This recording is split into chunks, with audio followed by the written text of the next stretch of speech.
네, 지금 고민정 의원, 특히나 이제 비명계 의원 가운데 한 명이죠. 고민정 의원은 지금 유시민 작가와 친명계 행보를 놓고 선봉대에 서서 쓴소리 내고 있습니다. 당이 이미 망하는 길로 가고 있다, 이런 목소리까지 냈는데 들어보겠습니다.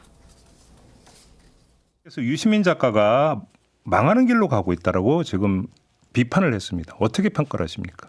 망하는 길로 가고 있는 민주당의 모습은 이미 오래전에 시작이 됐죠. 비판의 말을 하기만 하면 수박이라는 멸시와 조롱을 하는 그 현상들이 끊이지 않고 벌어졌습니다. 윤석열 대통령만큼 이재명 대표가 막 폭압적이고 폭력적이고 그러진 않아서 그래도 다행이긴 하지만 저는 그 현상은 크게 다르지 않다고 생각을 합니다. 이렇게 주변에 있는 사람들이 명기어 첨가에 대해서 반대 목소리를 내든지 국회의 역할을 이렇게 해주십사라는 의견을 내면 그것을 다 잘라버리고 손가락질 한다면 어떻게 비판을 할 수 있겠습니까? 그래. 저는 그 입틀막의 현상이 우리 당 안에서도 벌어지는 건 이미 오래전부터 벌어진 일이라고 생각합니다.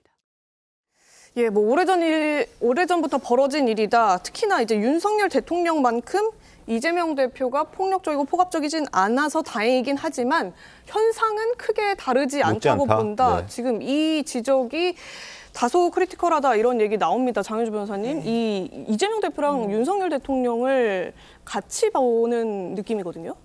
뭐 설마 고민정 의원이 뭐 이재명 대표를 윤석열 대통령, 특히 지금 불법 계엄을 한 그 윤석열 대통령이 뭐 비유하고 있다, 뭐 이렇게 받아들이기는 어려울 것 같고요.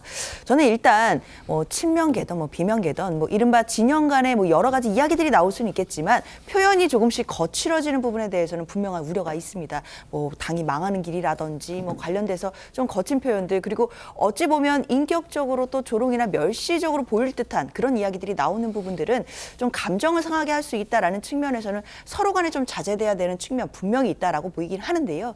다만 저는 친명계 의원들이 하는 이야기들이 반드시 이재명 대표만 지금 있어야 된다라는 차원의 이야기라기보다는 지금 상황은 사실 조기 대선 국면이 뭐 확실한 상황도 아닌 것이고 아직은 민주당 입장에서 봤을 때는 이 내란 사태가 종결된 상황이 아니다라고 보는 겁니다. 지금 현재 대통령의 탄핵 심판은 계속되고 있고 관련된 내란 재판도 계속되고 있는 상황이라면 사실 민주당 입장에서는 이 내란 사태로 촉발된 모든 국가의 어떤 혼란 상황이라든지 이런 부분들을 수습하는 것이 가장 최우선이라고 보는 겁니다. 그 최우선에서 민주당이 지금 이재명 대표를 중심으로 해서 강한 리더십 하에서 이 부분에 힘을 모으고 있는데 내부적으로 이런 결속을 흔드는 목소리가 나오는 것이 과연 도움이 되겠느냐에 대한 좀 반선적인 고려도 있는 것이거든요.